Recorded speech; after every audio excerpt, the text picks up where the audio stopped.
And good afternoon, ladies and gentlemen. We are back live for another edition of Spike Kool-Aid for 10/20/2022. We're a little late today. I thought I was going to have to do something for my mom, but since it's raining, I can't do it today. I have to postpone it. So we are going to go ahead and get this show going. A lot of things to talk about. I don't have a scheduled itinerary today, but we're just going to go with the flow and some things to talk about, man. The Lions face the Dallas Cowboys coming up on Sunday. This is a big game for the Detroit Lions. They got to win this game if they want any chance and have any chance to be in this thing as the season progresses. Now, like I said before, it is not over at all. Lions still got a lot of life in them. They just got to get some wins. And it all starts against the Dallas Cowboys.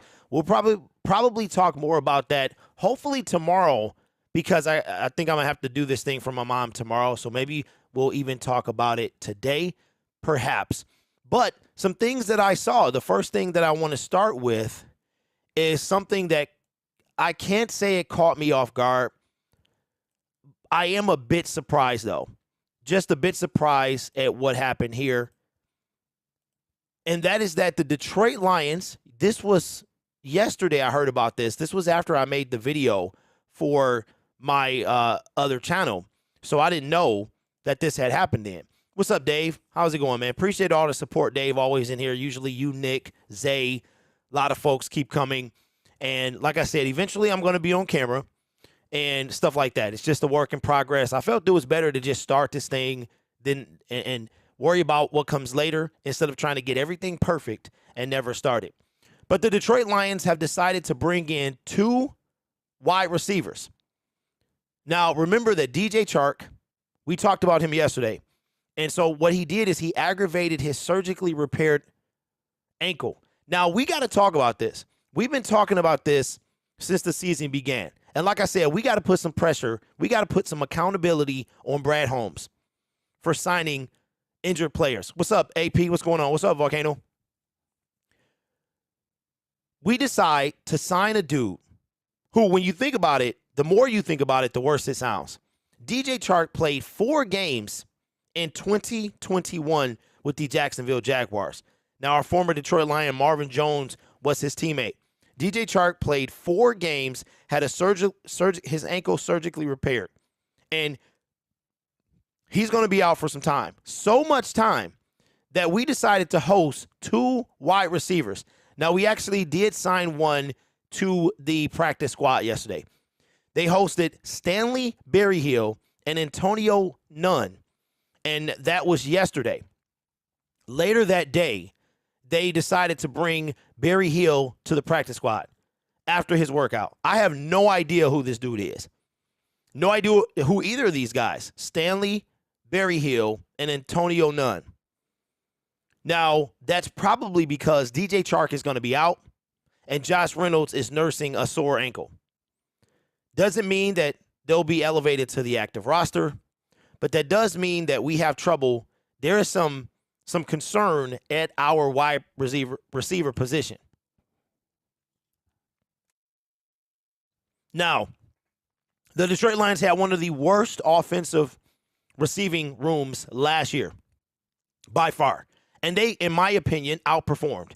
It wasn't until Josh Reynolds was cut via his request. The Lions were first on the waiver wire, and we picked him up. This was shortly after Odell was cut. And I knew that we were going to do it. You know, I say that loosely because to me it was a no-brainer. You had these guys that played together, him and Jared Goff, back in the day. So you knew he was going to be a big deal. Now, Nick says just a 1-year, $10 million incentive-based deal, no risk. It is very, very, very heavily laced in incentives. I think, Nick, that's $10 million if all them incentives are met. But here's my thing, though. No risk. I disagree with that, Nick, because if you're going to sign somebody who's coming off a surgically repaired ankle, that in itself is a risk. You understand what I'm saying? So even though it's money-wise, it's not a risk. But to our team and taking the chance on this guy, It's a huge risk. A huge risk. Because now there is no one opposite Jamison Williams. Now, instead of having to worry about potentially Chark and Jamison Williams whenever he comes back, we're going to have to, that's not going to be an issue, probably. According to Dan Campbell's press conference yesterday, Chark is going to be out probably for some time. Now, we did wind up putting Maurice Alexander. I think we waived him after the last game. Then we wind up bringing him back. So we've got St. Brown, Khalif Raymond, Tom Kennedy, Chark Reynolds on the roster. Quintez Cephas is on IR. I don't know if it's season ending or not. We've got Maurice Alexander, Josh Johnson, Brandon Zylstra, which is Zane's brother, and Barry Hill. I want to call this dude Benny Hill, and Barry Hill on the practice squad. Out of those two, the names on the practice squad, Maurice Alexander and Tom Kennedy both were elevated for the Patriots game. Now that says Holmes got to stop signing and drafting injured players, this is on him, 100%. If you knew that I had a pre-existing condition and you hired me, is that your responsibility or mine? It's my responsibility to tell you. It's your responsibility to make the decision. So to me, this is, again, a situation in which Brad Holmes is conceding defeat this year, right? Because we talked about how Jamison Williams was for the future. He didn't take a gamble, a huge risk, in signing Chark to a long-term deal. But the dude played 4 games for his former team. What did you think he was going to come do on our team? So now we are just a little better than we were last year. And when Jamison Williams come back, that's going to change everything. Dave says, hey, Grid, how are you feeling about the Jamison Williams pick now? The same way I felt about it before. We still needed defense.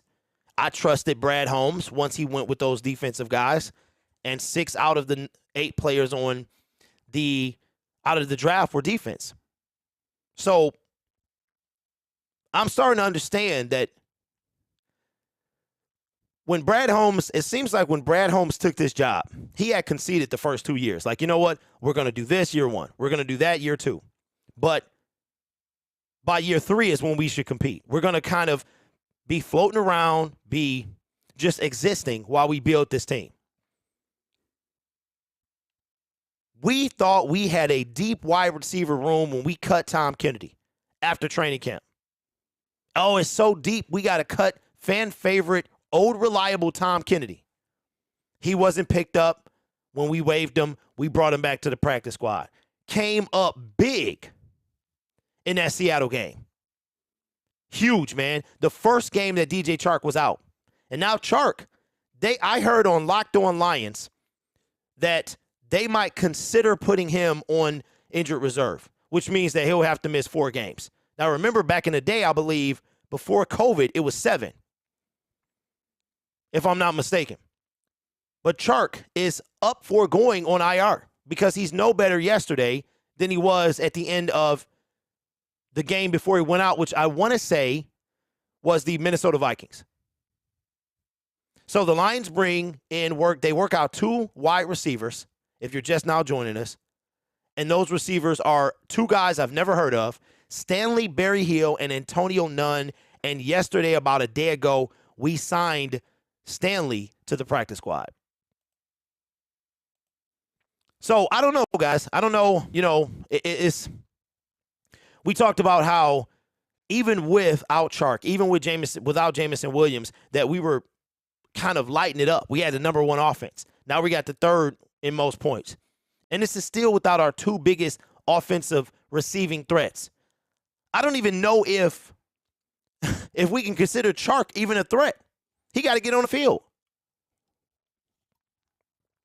If he's not on the field, he's not a threat. So I don't know, man. It's just, like Nick said, receiver room doesn't look good now.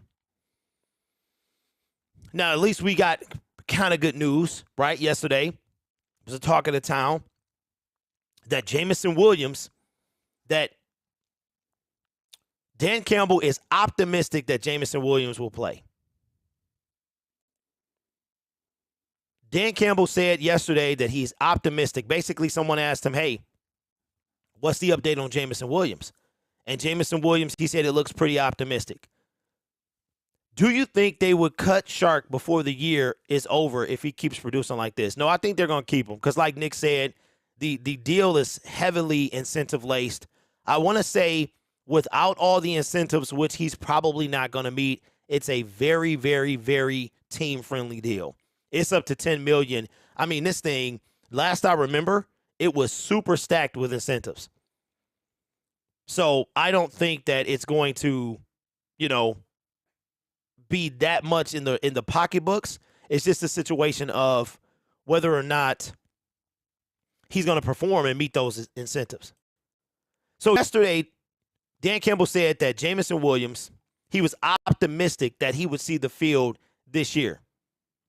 He said, I would say this. We really feel like he's turned the corner. He's turned the corner over the last month. We feel like he's really coming on. So I would say we're pretty optimistic that he's going to play this year. Now, with that being said, the other Lions injuries are not going to have any bearing on whether he plays or not. We're not going to let that affect us. When he's ready, we'll get him up and ready to go. We don't want to press that just because we have a number of injuries in the wide receiver room this far. Now, Jameson Williams suffered this injury. I want to say it was the 10th, somewhere around that time. So it has officially been 9+ months since the injury, and he has not been cleared to practice. And I'm wondering if that's because they haven't sent him to be cleared. They haven't requested that the team doctors or whoever needs to clear this guy, they haven't requested that he's cleared. Because they are trying to hold this guy out as long as they can while wanting to see him play later this year. My thing is this. If there's nothing to play for, like I said in my video yesterday on Detroit Lions Syndicate, if there's nothing to play for, why put him in? Knowledge says we should look into getting DJ Moore. He's only 25 years old, and the Panthers have him on the trading. They would probably take a third rounder for him. He's had 1,000 yard before. Okay. Man. That was tough, bro. We should look into DJ Moore. Now, I've seen some things coming out of Carolina about him, about potentially trading him. Now, I did read an article yesterday that Jared Goff cannot wait till he gets back. When asked about him, Goff said this. He's been doing a good job, as far as I know, with his rehab and staying engaged on the field. He's asking good questions, and he's as talented as I've seen he is on YouTube and whatnot, Goff said. I know that's about as much experience of this. I know that's about as much of experience as I have with him, but he's a very smart kid, very inquisitive. This screen, man, is bright and hurt my eyes. Very interested in what we're doing at all times, and he's done a good job. If Goff were to have his way, he says he'd take Williams as soon as tomorrow, which tells you that Goff wants to go. Goff is ready to go deep. He's ready to go deep. Dave says, do you think they are babying Jameson Williams and saying he's not ready to protect Brad Holmes? I think they're babying him, but I'm not a doctor. They could be. I'm not a doctor. I didn't do the surgery. I don't know the details of it and how strenuous it is. Maybe he's not ready. But I know that they stake the future on this guy. Yes, Reynolds is super consistent. When he, like I said in the previous segment, when he was cut, I knew we had to pick him up. And I thought it would have been the dumbest thing for the Detroit Lions not to pick up Josh Reynolds, because Josh Reynolds had that connection. That's why in the offseason, I was really, really hoping that we traded for Robert Woods. I really was, because I think that would have been another wide receiver. And at this point, I don't really know what Rob is doing in Tennessee, but he's got to be doing better than Chark. I don't know what the details would have been in that situation as far as money and things like that, but I think it would have been worth a shot to bring Robert Woods to Detroit, because DJ Chark is not it. He's not it. He's not it. And I'm pretty sure he won't be a Lion next year. Without healing up, let's say we put DJ Chark on IR. DJ Chark is placed on IR, and he comes off with 8 games left, and he lights it up. Now, remember, Josh Reynolds played 7 games with us last year. We didn't have him on this team this time last year. We didn't pick up Josh Reynolds until the second week in November-ish, somewhere around there. Then he didn't play that first game. And I think when all was said and done, he had 7 games. And he was pretty much our number 1 receiver from that point on. So when Jameson Williams comes back, I think what they're doing is I think they want this guy to be as close to 100 as possible. I don't really think it's about the future. I don't really think they necessarily drafted him for next year. I think it's more of a when this guy comes back, he has to be 100 because he's such a dynamic player. He's such a game changer that when he comes back, he could change the tide of games. We haven't had – when was the last time that we had a receiver that could take the top off of a defense? Calvin Johnson. And Calvin Johnson, he was fast, but I think Jameson Williams is faster. Pre-injury. I don't know what he's going to do now. We haven't had a wide receiver that can blow the top off in over 5 years.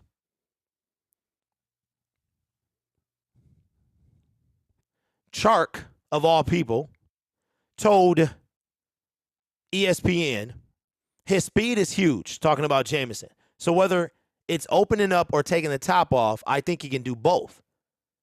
So it'll help definitely with me, and it'll change the dynamic of maybe we running the post and he's running the post.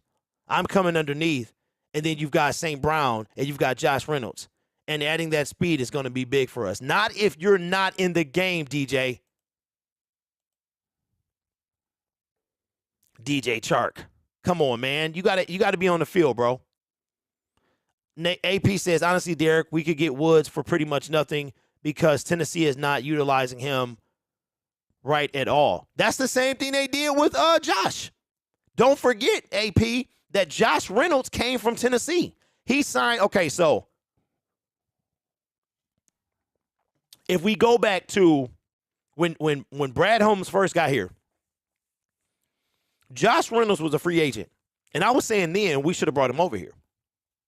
We didn't. Whatever happened, I don't know what happened, but he signed with the Tennessee Titans. And by the middle of the season, he was ready to go. And I wouldn't be surprised, AP, if Robert Woods is feeling the same way. See, everybody wanted to run to Tennessee because they think that Tennessee, it's either them, the Rams, the Bills. We talked about it a couple days ago that the Bills are watching out for the, Christian McCaffrey talks that they could trade for him. Tennessee can cut him, and we'll pick him up like we did Reynolds. Well, see, Knowledge, they gotta waive him. I think you have to waive him or something like that. I can't remember how it goes. Maybe they do have to cut him. They can cut him, and we can still do it. They go through the waiver wire. I think you're right. Because we were the first on the waiver wire when it came to both Odell Beckham and Josh Reynolds. Now, I ain't want nothing to do with OBJ. Now I'm hearing that he could come to the Vikings. Like, he just is right at this point just trying to – he better off going to the Bills because they probably going to win this thing. Would you turn up the heat on Brad Holmes if Jameson Williams comes back and plays badly? I wouldn't. The heat, to me, is turned up regardless. I don't think Jameson Williams is going to play badly, Dave. I think it's just going to be a matter of how much can he impact our team. I do believe this, though. If we go into next year, and I was watching 97 Won the Ticket yesterday, or listening to their YouTube channel, because I keep my eye on what's going on. So Mike Valenti has his own show on YouTube. So he's part of 97 Won the Ticket, their main channel. Then he's got the Valenti and Rico show. Signed Will Fuller. Well, isn't he? He's a free agent right now, isn't he, Nick? So he's got a show that is in addition to the regular, YouTube channel. That's in addition to 97 Won the Ticket. And he said yesterday that according to kind of some chatter coming from local news anchor Dan Miller, okay, that that Dan Campbell ain't going nowhere. Like, he's got a little while. He's got a little while before he goes anywhere. Meaning, he's going to be here year 3, for sure. And not to start year 3, folks, the entirety of year 3. So make of that what you will. So this is going to be kind of interesting. But I do believe that the next couple of weeks, I think these 12 weeks are going to be huge for Dan Campbell specifically. Because he has 4 wins, double-digit losses, and is a few games away from 20 losses. He is 4-17-1. If he don't win it, let's just say if he doesn't win a single game, which I think the Lions are going to win. They're going to win more than 1. They might even get to 6. You never know. We talked about it yesterday.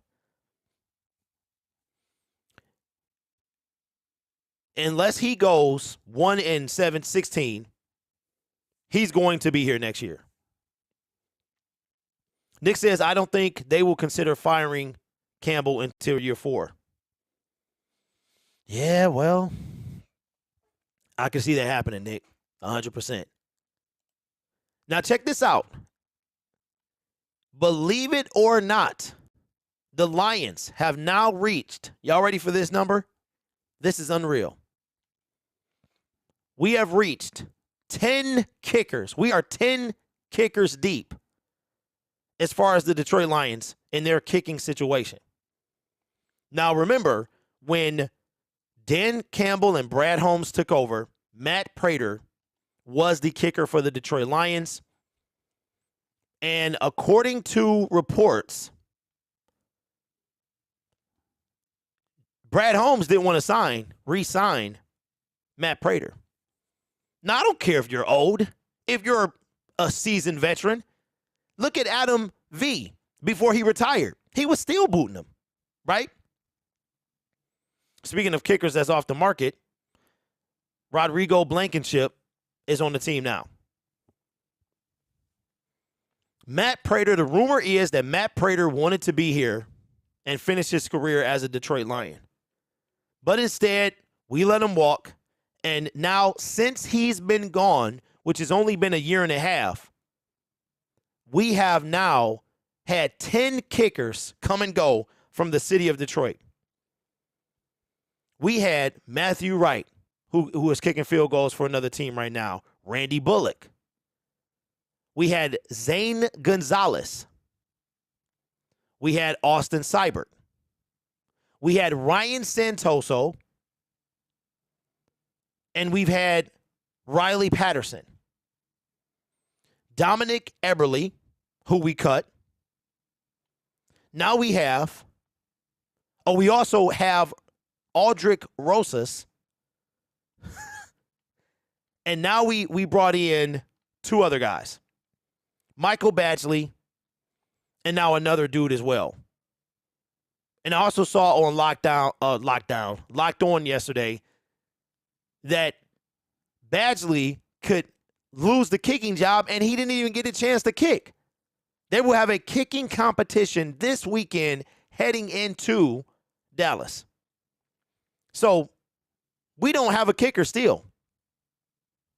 It's so bad that we could draft a kicker.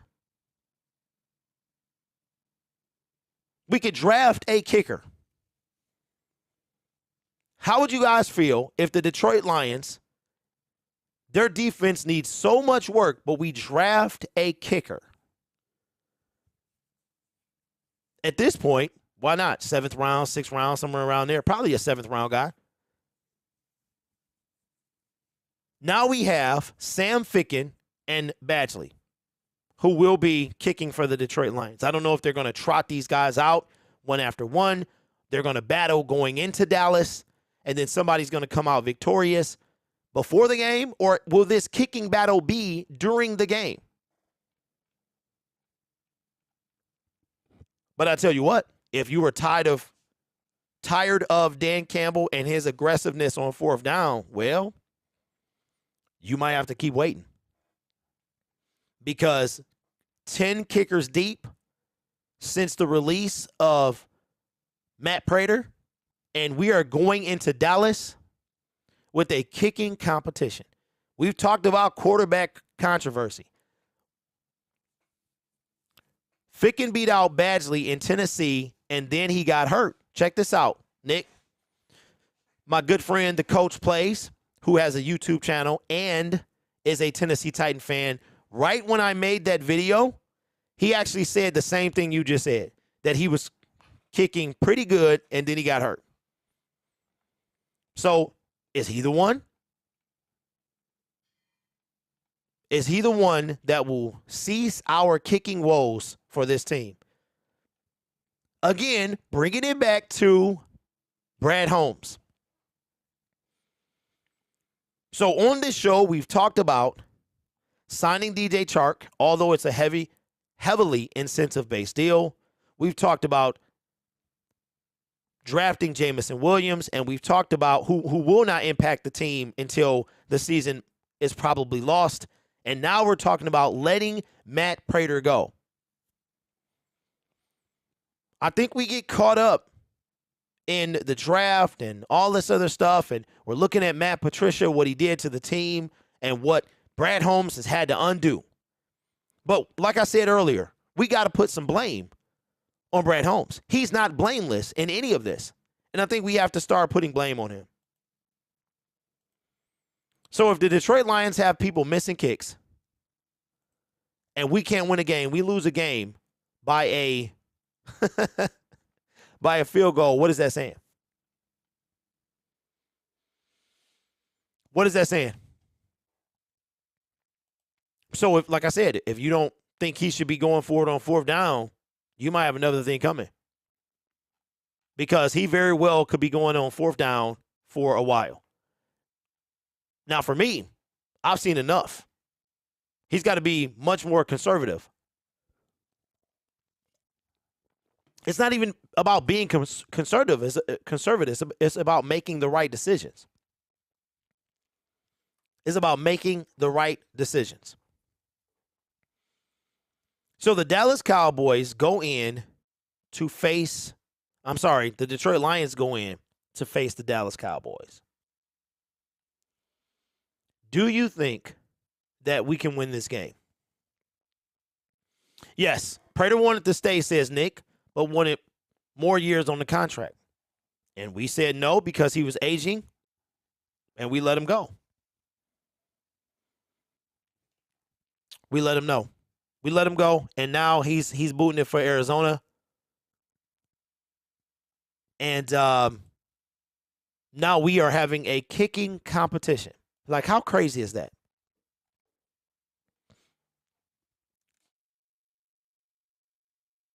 Now, I will say this, because I'm not sure if I'll be on tomorrow because, like I said, I've got to help my mom, but it's raining, so I can't help her. So I may or may not be on tomorrow, but we definitely will be on, and we will have a ton to talk about. A ton to talk about, because the Lions will be either 1-5, or 2-4. So we will have a ton of stuff to talk about. So just in case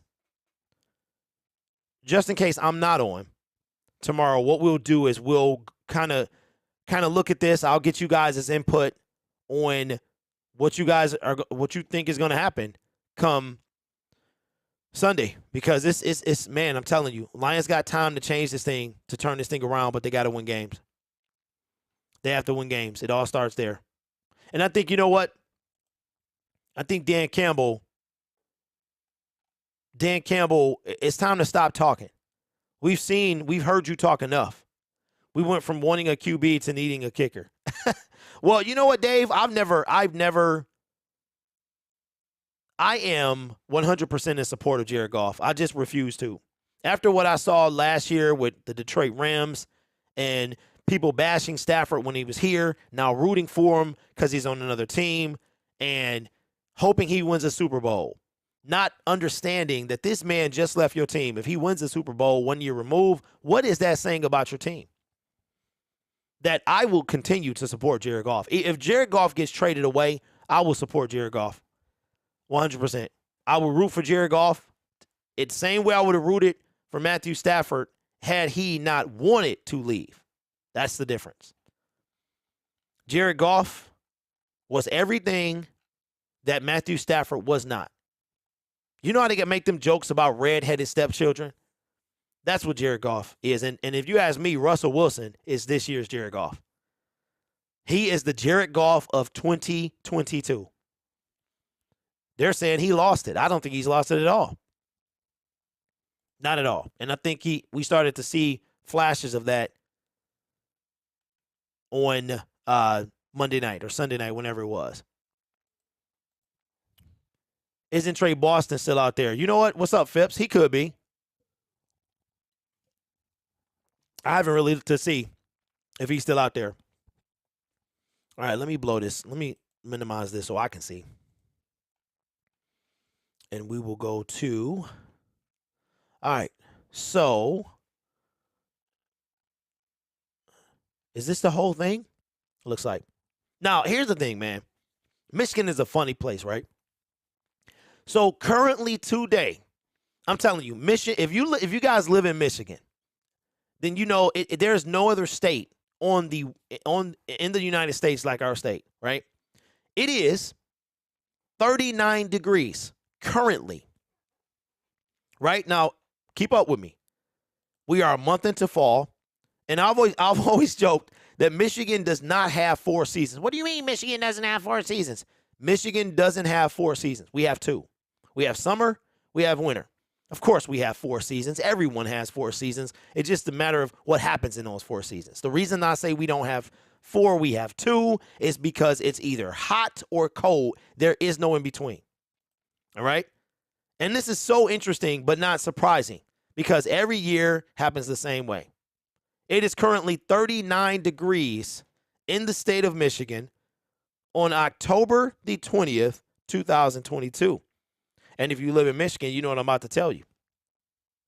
Y'all ready for this? The Great Lakes, man. There's no other state like the Great Lakes. Hey, knowledge, facts. Hey, I think it's, you know what? It ain't bipolar, bro. It's split personality. Our weather is split personality, bro. Okay, I can't get rid of this thing. How do I get rid of this? Okay, X. Does that leave it? Trying to get rid of this thing right here. For some reason, I can't get it off my screen all of a sudden. All right, so check this out. And we'll get back. We'll finish the show. Tomorrow, 68 degrees. Saturday, 74. Sunday, 74. Monday, 75. Tuesday, 69. Wednesday, 61. And Thursday, November 5th, it will not be as cold as it is today. I'm telling you, man, there is no state at all like the state of Michigan. And I don't know why I can't get rid of this thing. Trying to get rid of this widget thing, and it won't, I can't get rid of it. Super weird. Okay, but at least I can move this out the way. So that's Michigan for you, man. Gotta love it. Absolute love Michigan. All right, so it was snowing on Tuesday. You know what, Nick? I thought I saw snow. Picking up Boston and Kennard and trade for Roquan Smith would definitely help us. Well, you know what, Phipps? We talked about that earlier on the show, or last week. I think it was earlier. What's today? I think it was Monday when I found out he was cut. That we should consider picking him up. I think we only pay him a couple $1 million. But I don't even know if Detroit would even have that. Last I heard, we got like $3 million in cap space, and we had to work to get that. So, since I may or may not, probably may not be able to go live tomorrow, let's look at the Dallas Cowboys. Now, I'm going to do this again on Detroit Sports Syndicate. Appreciate you guys' support. But check this out. Now, I don't think that the Dallas Cowboys are going to just pounce on us. The last time we were underdogs this big, we should have won the game. So I'll just leave that right there. ESPN matchup predictor. 83% Dallas, 16% and some change us. They got the Dallas Cowboys 83%. Now all of this stuff is, machines and numerical data. I cannot say that word for some reason. Jared Goff, 186 attempts, 111 completions. He's got 13 plus 100 yards, 11 touchdowns, 4 interceptions. Dak Prescott will be back. He will be back. I think that's stupid. I really do. Let the man get 100% first. I just think that's dumb, but they're going to bring him back. Dak was cleared to practice yesterday, and he is back. Their leading receiver is CeeDee Lamb, 2 touchdowns, 33 receptions, 409 yards. And finally, our leading receiver is a receiver, 23 receptions, 335 yards. And some of y'all didn't want Josh Reynolds. Jamal Williams, 77 carries, 6 touchdowns, 332 yards. Ezekiel Elliott, 94 carries, 386 yards, and 2 touchdowns. Questionable for the Detroit Lions, DeAndre Swift, Chris Board, Frank Ragnow, Bobby Price, and Josh Reynolds. The Detroit Lions are now under 30 points a game. They allow less than 30 points a game because they only allowed 29 for the New England Patriots, or with the New England Patriots. 28 to Dallas's 18.3 points per game, 34 for the Detroit Lions, and 16 for the Dallas Cowboys. Now, granted, most of that scoring was with Cooper Rush. Dallas only gets 311 yards, Detroit 423. Passing yards, 192 for Dallas, 272 for Detroit. Rushing yards, 151 for Detroit, 118 for Dallas. Yards allowed. Dallas only allows 329 yards, 120 rushing, and 208 passing. Detroit allows 269 passing and 161 rushing. And yes, we still have the number 32nd defense in the league.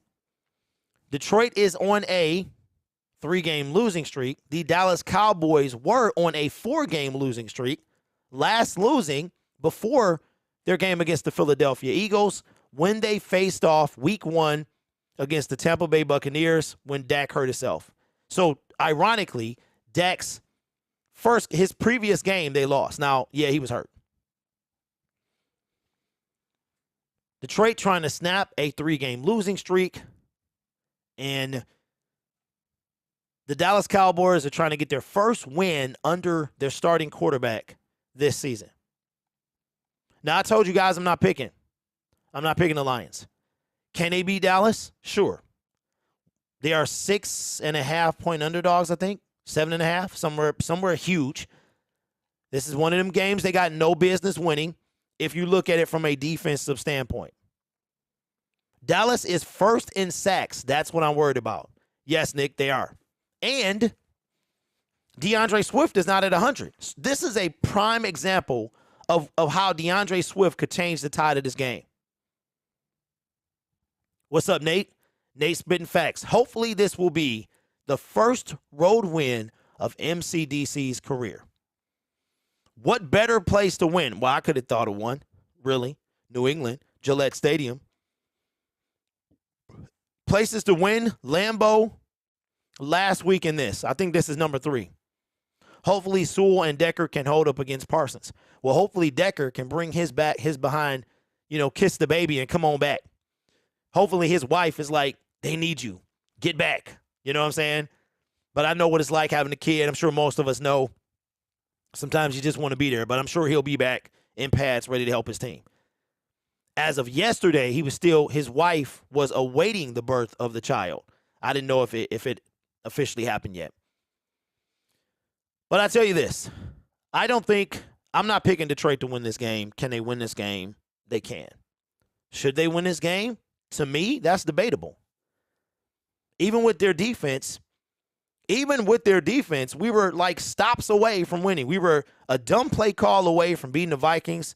We were a stop away from beating the Seahawks, and we were just outmatched in every way against Bill Belichick, right? But realistically, the Lions should be 3-2.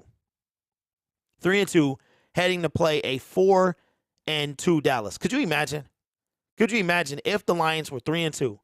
We're going to play a 4-2 Dallas. We win, we're 4-2. They fall to 4-3. We jump them in the rankings, in the standings.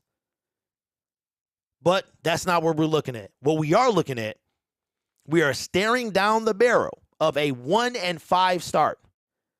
And like I said before, Dan Campbell ends this season with anything less than 3 wins. Sheila would be stupid, in my opinion. I'm not calling the woman stupid. Sheila would be, in my opinion,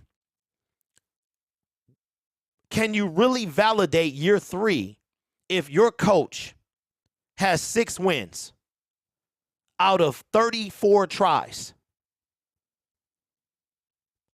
I'm asking you guys in the chat, can you validate a coach who wins 6 games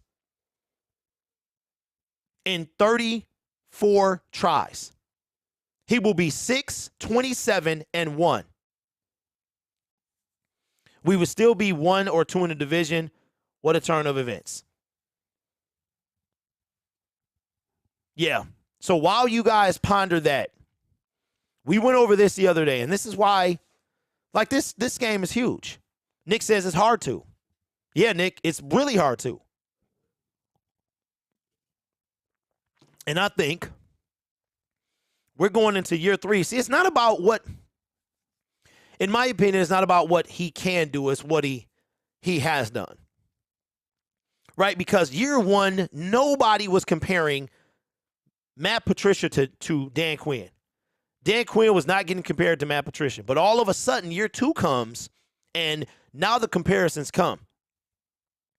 And check this out. Now, granted, Matt Patricia took over a better team. And that's, in my opinion, what's saving Brad Holmes or Dan Campbell is the fact that Matt Patricia took over a better team. But at the end of the day, there's no way, if Sheila really wants to do this thing right, that you're going into year 3 saying, yeah, man, it's all right. 6 wins, 27, what did I say? 6-27-1. There's no way that you can, if you're any type of decent owner, you're going to be okay with that. You're going to be okay with that. Let me ask you guys in the chat. If you were the owner of the Detroit Lions, be realistic. You're not going to get judged here. I'm not going to judge. Listen, I'm not going to judge you here. If Dan Campbell goes 6-27-1 heading into year 3, what is the minimum for you as a fan GM that he has to be in order to retain his position heading into year 4? No judgment. Nate says he's shown the inability to adjust in the game. He has shown the inability to manage a late game. It would be head scratching if she's okay with that. Yes, it would be. Yes, it would be. Yes, it would be. And I think that, like I told you guys earlier this week, it would take a boss move. Sheila would be a boss. See, bosses do this. It would be a boss move for Sheila to say, we love you, Dan, but you ain't right. Because I'm going to tell you what. Y'all think the legend of Jim Caldwell lives? The legend of Matt Patricia is growing as we speak. The legend of Matt Patricia is growing as we speak. He beat us. Yes, he beat us. You think anybody cares that we were facing Bill Belichick? No. All we know is Pencilhead was on the sideline, and he is the unofficial, official offensive coordinator. The offensive coordinator. And he beat us. If Dan Campbell ends this season 3-27-1 as head coach as the Detroit Lions. The legend of Matt Patricia will continue to grow. Having good or decent players doesn't matter. At the end of the day, it comes down to coaching. That's facts. I think there's some truth to both of that. I think you need some decent players on it. You need decent players. I don't think you necessarily need good, but you need decent. You got to have players who can do something. You got to have players who can make plays, because check this out. Check this out. I came up with this. Somebody already probably said this, but I'm a claim ownership with it, right? You have playmakers and you have people who make plays. I just blew your mind. I just blew your mind. You have playmakers and then you have players who make plays. The Detroit Lions barely have players who make plays. We don't have playmakers on our team. The closest we have is Amon-Ra, DeAndre Swift. We have no playmakers on defense. Aiden has the ability to become one, but he's not now. He's a guy who makes plays. A playmaker is a dude who the defense has to, or the offense has to scheme for, because this guy will make plays. I am not going to call Kayvon Thibodeau a playmaker. I'm not going to call Aiden Hutchinson a playmaker. TJ, when he actually shows up, what, Nate? That's a guy who make plays. That's a guy who make plays, bro. Now, we could get him involved more. Let me ask y'all a question. Who do y'all think is the closest? Give me the closest to a playmaker we have on offense and the closest we have to a playmaker on our current defense. It comes down to coaching and defense. Okay. I believe that. Nick says Tom Kennedy.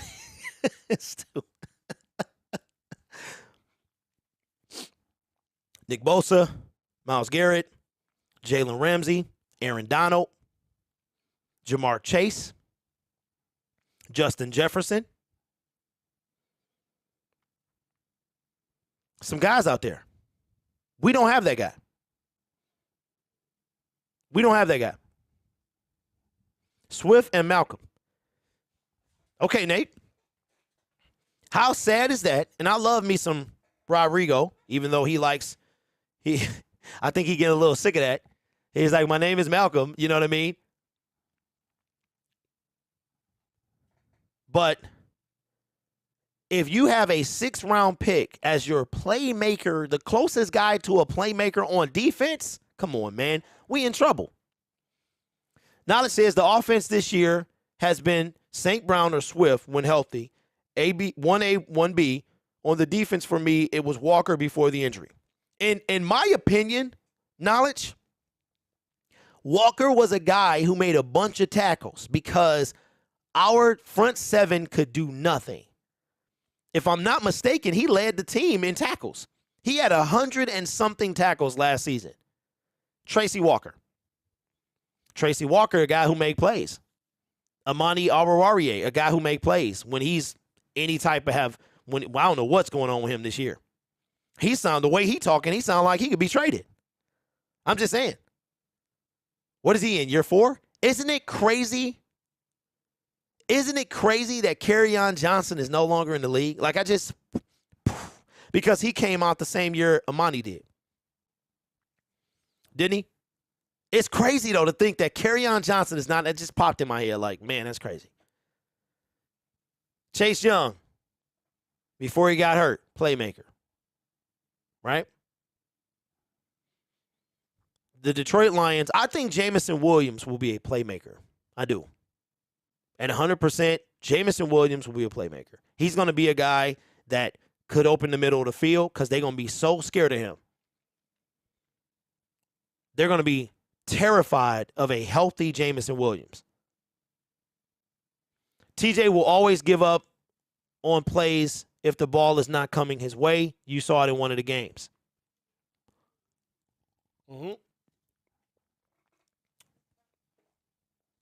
I was at the LA game last year.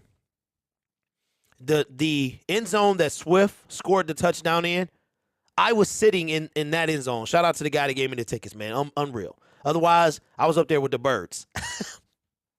It was me, the birds, and then the clouds, man. Like, I was so high, I could touch the clouds, right? That's how high I was. And I saw Swift make that play, and I was like, I can't wait to see this on TV. Because even from where I was sitting, the field is like super giant. You don't realize how big a football field is until you see a basketball court. And you're like, oh, my God. Little Caesars Arena is super, feels like a party, man. It feels like you in the basement or something. But when DeAndre Swift made that play, I was like, man, that was fantastic. And then when I got to see it on TV, when I watched the highlights later that day, I was like, so this is what that looked like from the TV angle. We should have benched Amani. We shouldn't have benched Amani. They should have let him play the following game because no other DBs play well against New England. Yeah. Well, put it in the chat. Who wins this game? I'm gonna pick Dallas to win. I don't think the refs are gonna do what they did to us last time. Maybe even the last time we played them there. I don't remember. I think the refs are shining, smiling on Detroit right now. But I think that Dallas, I'm gonna pick Dallas to win this game. Only because I cannot pick Detroit. Could Detroit win this game? Yes. The last time they were underdogs this big, they should have beat Minnesota, but we know what happened there. On the road, mind you. So Jerry World is a fun place. It's got a name of its own, but the Detroit Lions of week 3 could hang with them and could beat them. But their our offensive line got to be playing on extra, on Super Saiyan right now. Because DeMarcus Lawrence, Micah Parsons, them guys are eating, man. They show the sack list between, like, the front 7. It was insane. And like Nick said, they got the most in the league. Grid, how do you feel about AG saying Elliott and Armani are fighting for spots? I just tell you that. I think that tells you the talent level on our team. And what, they're about to move. Wait, so who's going to take Elliott? Elliott been one of our best players on safety. Why would we? Is he battling for another safety position, bro? That's ridiculous. Elliott has been one of our bright spots on defense. Honestly, I got to be in a close game. We would have to have the same game we had against the Commanders. Yeah. Look, we could have the same game against the Minnesota Vikings, man. Look how that turned out. So, because I said I wasn't picking them, I'm not going to pick them. And even if I was picking them, I still wouldn't pick them. When we first saw the record prediction, it went as follows. Crazy, right? It was loss to the Eagles, beat the Commanders, loss to the Vikings, beat the Seahawks, loss to the Patriots, loss to the Dallas Cowboys, loss to the Miami Dolphins. I even had us losing to the New England Patriots. Because we play the Green Bay Packers after that. All I know is after 8 games, the Detroit Lions were either 2-6 or 3-5. And then we went on this run because we played bad teams. And now all those bad teams have a better record than we do. I will say this, though. We'll wrap up the show. That because the Detroit Lions, and this is the NFL, and it is the most parity I've seen in a long time. No one team is running away. There's only one undefeated team, unlike years past where there's 2 or 3, maybe even 4. There's not. The Green Bay Packers are failing. They're flapping. Matt LaFleur has matched his season loss total of his first 2 years with 11 games to play. He will lose more than 4 games this year. The skies are finally starting to part, or close, I should say, on Matt LaFleur. Nala says, I'm sticking with my 1-11 record to the end of the season. What's up, Ken? Yes, you spelled it perfect. And I think matching what the win total of what the analyst has given us puts a new light on Dan Campbell. I think 6 wins takes the heat off Dan. 100%. I think there's no flame. I think now that flame gets turned off and it starts to rise back up next year. I also believe, now I will say this though. I will say this. And I know that I'm getting a little ahead of myself and I'm feeling, one of the reasons I like to live in the season is because the offseason is so long, right? If you love the game and you talk about it every day, the offseason is extraordinarily long, right? And that's why I like to stay in the season. But if y'all don't remember, man, there was a year. I want to say it was, what was it? What was it, y'all? Help me out. It was one of Jim Caldwell's years. Okay? The Lions were, now granted it's a different team back then, but it's what happened. The Lions started the first half of the season, they were something raggedy, like 2-6. They go on a run. They win 6 out of their last, what was it? They wind up 7-9 or something like that. And it was like they went on this run at the end of the season where they went 6-2 after starting 2-6. It was some crazy. Y'all know what I'm talking about. And that's what gives me hope. What gives me hope is that any year, every Sunday is a different Sunday. Did y'all think we were going to dominate the Minnesota Vikings? You didn't. You did not. Everybody had us losing that game. And we dominated. Our coach gave that game away.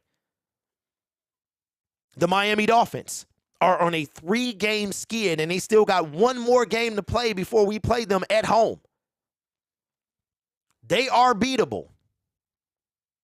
Nala says, Nate, I want them to get 7 as well, but I'm a realist. I don't see us getting more than 6 wins if no improvement happens on the defense.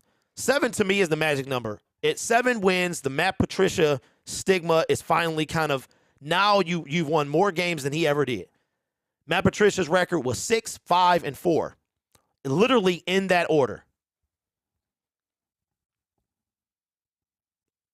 Yep, 6, 5, and 4. I think, right? 6 and 10. No, 6 and 10, 3, 12, and 1, and then he got fired with 4 and 7. Derek, we should have beaten the Eagles. Honestly, we couldn't keep Hurts in the pocket. Yeah, we couldn't keep Geno in the pocket either. And I said before the season started, we were going to have our problem. Everybody knew we were going to have our problem with, we knew that during the draft when we didn't get a linebacker, right? And shout out to Malcolm, but when we didn't get a upper tier, top tier linebacker. Malcolm is a gem, which is why his story is so phenomenal. If Malcolm Rodriguez was a first round pick, nobody would be talking about him. He wouldn't be the feel-good story. He would be doing what he was drafted to do. That's why if Aiden Hutchinson and Malcolm Rodriguez switch places, nobody would be talking about Hutch the way they're talking about him now, which is warranted. That's what makes this. That's why you were picked so high. So 100%. But the Miami Dolphins, 3-game skid after they were looking like a juggernaut week 3. Now week 7. They have a 500 record, okay? The Lions are not, this is not unrealistic to think that this thing is not over. We have to win games, though, and to win games, we can't get shut out, and we can't let everybody score at will. We can't allow no punts, okay? We have to score, right? We have to get a stop. But that's not, I'm not ready to give up on the season, y'all, because Minnesota, they beat us, and they're kind of running away with the division, but not really, because it's right now they got a, what are they, 5-1, we're 1-4, so they have a, what is it, 3.5 game lead on us right now. We never said the division. Lions was always 5, 6, or 7. 7, 5 at best, 7 at worst, or right, as far as the playoffs. If you were talking about it like me, because I was, right? But it's not over. But they got to win, bro. Even if they lose to Dallas, it's still not over. It's still not over. But eventually, week 9, 10, 11, 12, it will be over. But like I said, during the Jim Caldwell era, he had 2 playoffs, right? 3 winning seasons. The losing season that he had, we were 7-9, if I'm not mistaken. We started the season 1-7, and we wind up finishing the season 7-9. We went 6-2 in the last 8 games. If we went 6-2 in our last 8, hypothetically, that puts us at 7 wins already. Nala says, out of the Bills, Miami, and Dallas, I can see us beating one of these teams. Man, and then you took it away. Well, listen. We still should beat. We got one team that we should beat. Bills, Miami. But see, is Miami that team now? Because now it's like the Giants. You know what I mean? So now the Giants is that team. So the Miami Dolphins are trying to get back. The Miami Dolphins could come into Detroit 3-4 on a 4-game losing streak. And I don't care if you got Tyreek Hill or anyone. Jalen Waddle. If you lose in 4 straight, you beatable. Facts. And the Jets, exactly. But we got a long time. We still got what? 5 or 6 games before we even see them. We could also beat Green Bay the way they are playing, 100%. But it all starts this Sunday. So, listen, appreciate y'all. This was our highest people in the chat, our highest views so far. I appreciate you guys so much. And we may not be on tomorrow due to I got to help moms. But we will definitely be back Monday at 2 p.m. Oh, I got it. My kid has a – oh, that's right. My kid has a – okay, so Monday's show might have to be a little early. It might have to be like 12:30 because he's got to go test in person at 12:15. I might have to come home, do a 12:30 joint, and then go get him. So look for Monday's show to be 12:30. It's going to have to be a little earlier. So, Jake, phone lines will be open Sunday. And eventually, like I said, y'all, this is not going anywhere. I plan to be on camera. I'm adding more to my setup. I might just put a little studio set up in the basement. Like, I'm looking at cameras and all that stuff right now. Is it Miami after Dallas? Yes. Nick, exactly. That's why I said that Miami could be 3-4 playing us. They're on a 3-game losing streak. They could be on a 4-game losing streak playing us at home with the first time the crowd being back in 3 weeks. And don't let us beat Dallas. I mean, if we beat Dallas, then we got a 2-4 team playing a 3-4 team. Could you imagine, just let's tickle fancies real quick, if the Lions beat the Miami Dolphins and the Dallas Cowboys? Now the Miami Dolphins are 3-5 on a 5-game losing streak, and the Lions are 3-4. But we're getting ahead of ourselves. Let's win this game. And like I said, y'all, I don't watch Woodward Sports, and I got nothing against those guys at all. But this is something that I wanted to do for 4 years. I got carried away streaming. I got carried away in groups that didn't work out. I got carried away in other things that didn't work out. And this is always what I wanted to do. And just so y'all know, when you listen to this back on playback, if you listen to it, I'm not done. I'm not done. Whether it's a studio or my basement studio, this is only the beginning. I will reach what I want to, which is my dream of talking about my team, the NFL, other sports possibly in front of you guys, taking phone calls and everything. Hey, knowledge, facts. Nobody had us beating the Cardinals last year at home, and we dominated them. I'm just saying, y'all, listen, I know we have a horrible defense, but we are ranked number 3 in offense. Exactly. Knowledge, we are going to get some wins. We're not supposed to. Nobody had us dominating the Cardinals. Nobody had us dominating the Vikings. Nobody had us battling, not forcing Seattle to punt. Any given Sunday, man. So with that being said, man, y'all be safe. I got the Lions losing. I'm just going to pick them to lose until they 500. But I won't give up on them, though. And as long as the numbers tell me that it ain't over, it ain't over. So with that being said, you guys have a great weekend, and I'll see you on Monday. Hopefully we're having Victory Monday instead of Solemn Monday. Because if they lose, man, it's going to be a long, long week. I'll see y'all then.